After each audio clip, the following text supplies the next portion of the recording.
আসসালামু আলাইকুম, welcome back to my channel. আজ আমি আপনাদের সাথে শেয়ার করতে আসলাম একটা নাস্তার রেসিপি।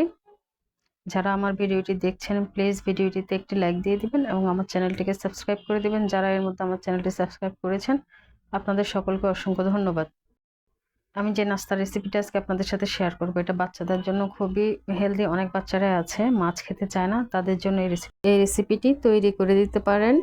রেসিপিটি করার জন্য আমি এখানে 2 পিস মাছ নিয়ে নিয়েছি। মাছগুলোকে প্রথমে একটু পানি দিয়ে খুব সামান্য পরিমাণ হলুদ দিয়ে একটু সিদ্ধ করে নেব।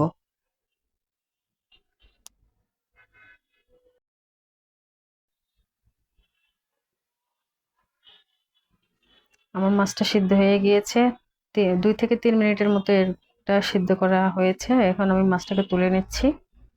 এরপর এখানে আমি আরেকটা আলু সিদ্ধ নিয়ে নিয়েছি, মাঝারি সাইজের একটা আলু। 2 পিস মাছের জন্য আমি একটা আলু নিয়েছি। মাছের যে উপরে স্কিনটা আছে স্কিনটা আমি ফেলে দিচ্ছি।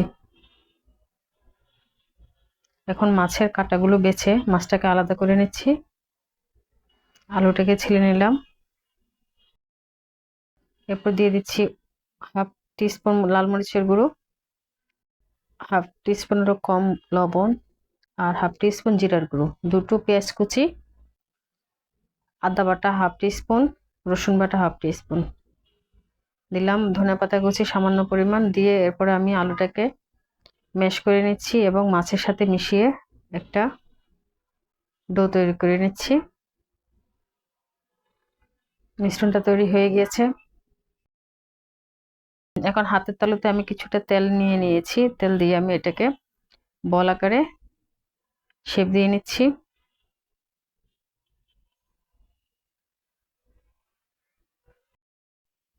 মাছের মিশ্রণটাকে ছোট ছোট বল আকারে শেপ দেওয়া হয়ে গিয়েছে।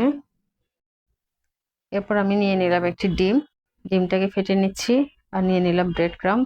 যে মাছের যে বলগুলো আমি তৈরি করেছিলাম সেগুলোকে ডিমের মিশ্রণে গড়িয়ে আমি ব্রেড ক্রাম্ব দিয়ে কোট করে নিচ্ছি। একইভাবে সবগুলোকেই কোট করে নেব। প্রথমে একটা করে বল আমি ডিমের মিশ্রণে দিয়ে দিচ্ছি, এরপর তুলে এটাকে কোট করে নিচ্ছি।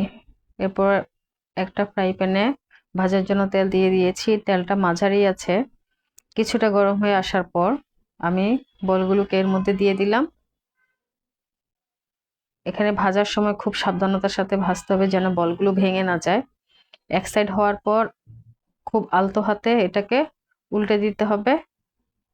আমি এগুলোকে উল্টে দিচ্ছি। এখানে ভাজার জন্য আঁচটাকে অবশ্যই মাঝারি রাখতে হবে, বাড়ানো যাবে না।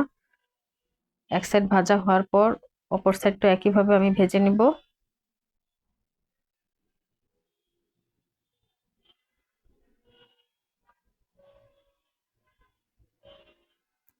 অপর সাইডটা আমার ভাজা হয়ে গিয়েছে। এখন আমি বলগুলোকে এর মধ্যে পরিবেশনের জন্য তুলে নিচ্ছি।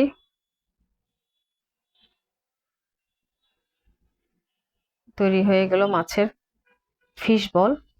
যেসব বাচ্চারা মাছ খেতে চায় না তাদেরকে এইভাবে বানিয়ে দিবেন, খুব সুন্দর খেয়ে নেবে। ধন্যবাদ সবাইকে।